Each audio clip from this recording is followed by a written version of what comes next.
அஸ்ஸலாமு அலைக்கும். நான் உங்கள் ஷிஃபா குக்கிங்லேருந்து பேசுகிறேன். இன்றைக்கி நம்ம என்ன ரெசிபி பார்க்க போகிறோன்னா, அவல் வச்சு நல்ல ஒரு டேஸ்டியாகவும் ஹெல்த்தியாகவும் ஒரு ஸ்வீட் எப்படி செய்கிறதுன்னு தான். வாங்க எப்படி செய்கிறதுன்னு பார்க்கலாம். இதுக்கு நான் 1/2 கப் நாட்டு சக்கரை தான் எடுத்திருக்கேன். அதை ஒரு பாத்திரத்தில் சேர்த்து 1 கப் தண்ணி சேர்த்து நல்லா கொதிக்க வச்சுக்கோங்க. ஏன்னா அப்போ தான் அதில் இருக்க மண்ணெல்லாம் வெளியில் வரும். நம்ம அந்த நாட்டு சக்கரை கொதிக்கும் போதே அதில் 2 ஏலக்காவும் பிச்சு போட்டுடுறேன். கொஞ்சம் ஃப்ளேவர் நல்லா இருக்குன்றக்காக. இது பாகுபதம்லாம் எதுவும் தேவையில்லை. சக்கரை நல்லா கரைஞ்ச உடனே இறக்கி வச்சு வடிகட்டி வச்சுக்கோங்க. சக்கரை நல்லா கரைஞ்சிருச்சு. இப்போ நான் அதை வடிகட்டி வச்சுக்கிறேன். இப்போ ஒரு பேனில் ஒரு 2 ஸ்பூன் அளவுக்கு நெய் சேர்த்துருக்கேன். அதில் கொஞ்சம் முந்திரி விட அதிகமாக உடச்சக்கல்ல, கொஞ்சமாக கருப்பு திராட்சை. இப்போ இது எல்லாத்தையும் நல்லா லோ ஃப்ளேம்லேயே வச்சு நல்லா வறுத்துக்கலாம். அந்த உடச்சக்கல்ல கருப்பு திராட்சைலாம் அந்த நெய்லேயே நல்லா வறுக்கணும்.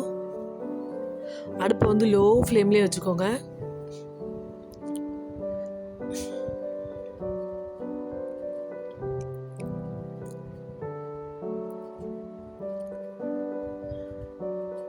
நீங்கள் இது கூட வேறு ஏதாவது நட்ஸ் சேர்க்கணுன்னாலும் சேர்த்துக்கலாம்.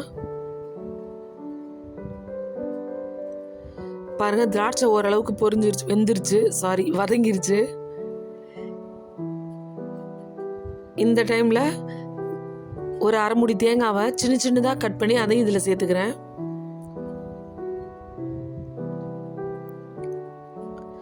தேங்காவை வந்து முதல்ல சேர்க்கக்கூடாது. முதல்ல சேர்த்துட்டோம்னா அது வந்து அதோட ஜூஸ்லாம் போய் ரொம்ப ட்ரை ஆயிரும்.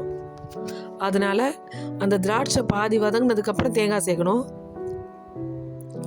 இப்போ இந்த தேங்காய் கொஞ்சம் நல்லா வதங்கினதுக்கப்புறம் கடைசியாக 1லேருந்து ஒரு 1.5 ஸ்பூன் அளவுக்கு எள்ளு சேர்த்துக்கிறேன்.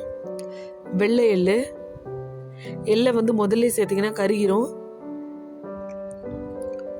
பாருங்கள், எள்ளு சேர்த்ததுக்கப்புறம் சும்மா 1 நிமிஷம் வதக்கிட்டு இப்போ அடுப்பை ஆஃப் பண்ணிவிட்டு இந்த பருப்பு எல்லாத்தையுமே ஒரு பிளேட்டில் மாற்றி வச்சுக்கோங்க.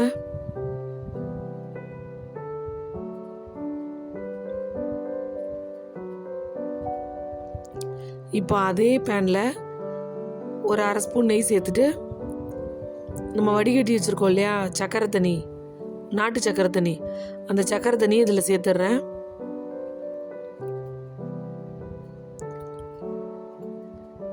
இப்போ இந்த சக்கரை தண்ணி நெய்யும் கொஞ்சம் கலந்து கொதிச்சு வரட்டும். நான் வந்து 1/2 கப் அவலுக்கு 1/2 கப் சக்கரை தான் சேர்த்துருக்கேன். உங்களுக்கு வந்து இனிப்பு கொஞ்சம் ஜாஸ்தியாக தூக்கலாக வேணும்னா சக்கரை இன்னும் கொஞ்சம் ஜாஸ்தியாக சேர்த்துக்கோங்க. அவ்வளோதான், சர்க்கரையும் நெய்யும் நல்லா கொதிச்சிருச்சு. இப்போ இதில் நான் 1/2 கப் சிவப்பு அவல் எடுத்திருக்கேன். இந்த திக்காக இருக்கும் இல்லையா அந்த அவல், அதை ஊரெல்லாம் வைக்க தேவையில்லை, அப்படி நேரடியாக அதில் சேர்த்துடலாம்.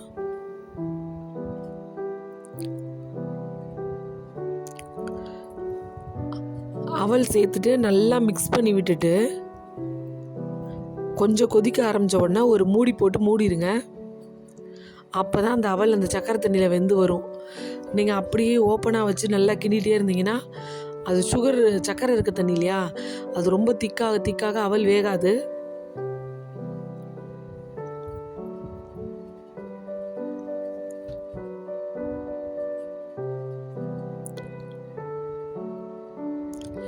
இப்போ ஒரு மூடி போட்டு மூடிடுறேன்.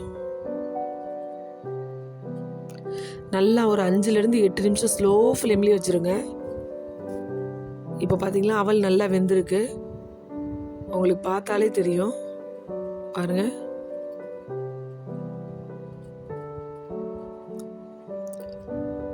அவ்வளோதான், சுத்தமாக தண்ணி இல்லாமல் நல்லா வெந்துருச்சு பாருங்கள். இந்த டைமில் நம்ம வறுத்து வச்சுருக்க பருப்பு எல்லாத்தையும் இதில் சேர்த்துடலாம். சேர்த்துட்டு அடுப்பு அப்படியே லோ ஃப்ளேம்லேயே இருக்கட்டும், வச்சு நல்லா மிக்ஸ் பண்ணி விடுங்க. நீங்கள் வந்து சக்கரை தண்ணியை கொதிக்க வைக்கும் போது சும்மா சக்கரை கரைஞ்சா போதும். ஏன்னா அது ரொம்ப பாகு பதத்துக்கு வந்துருச்சுன்னா அவல் வந்து வேகாது. அது திக்கான சக்கரை பாகு ஆயிடுச்சுன்னா அவல் வேகாது. பார்த்தீங்களா, பார்க்கும் போது எவ்வளோ அழகாக இருக்குன்னு. சாப்பிட்றதுக்கும் அந்த அளவுக்கு டேஸ்ட்டாக இருந்தது. இதில் இருக்கிற பருப்பு நட்ஸு எல்லாமே குழந்தைங்களுக்கு நல்ல சத்து. அந்த செவப்பவலும் நல்ல சத்து. குழந்தைங்க ஸ்நாக்ஸ் கேட்கும்போது இந்த மாதிரி செஞ்சு கொடுங்க. செஞ்சு கொடுத்துட்டு எப்படி இருந்துச்சுன்னு எனக்கு கமெண்டில் சொல்லுங்கள். என்னோட அந்த ரெசிபி உங்களுக்கு பிடிச்சிருந்துச்சுன்னா என்னோடய சேனலை லைக் பண்ணுங்கள், ஷேர் பண்ணுங்கள், சப்ஸ்கிரைப் பண்ணுங்கள். மறந்துடாமல் பெல் ஐக்கானை கிளிக் பண்ணுங்கள். அப்போ தான் நான் போடுற புது புது வீடியோஸ்லாம் உங்களுக்கு நோட்டிஃபிகேஷனில் வரும். சூப்பர். சப்ஸ்கிரைப் பண்ணுங்க. தேங்க்யூ.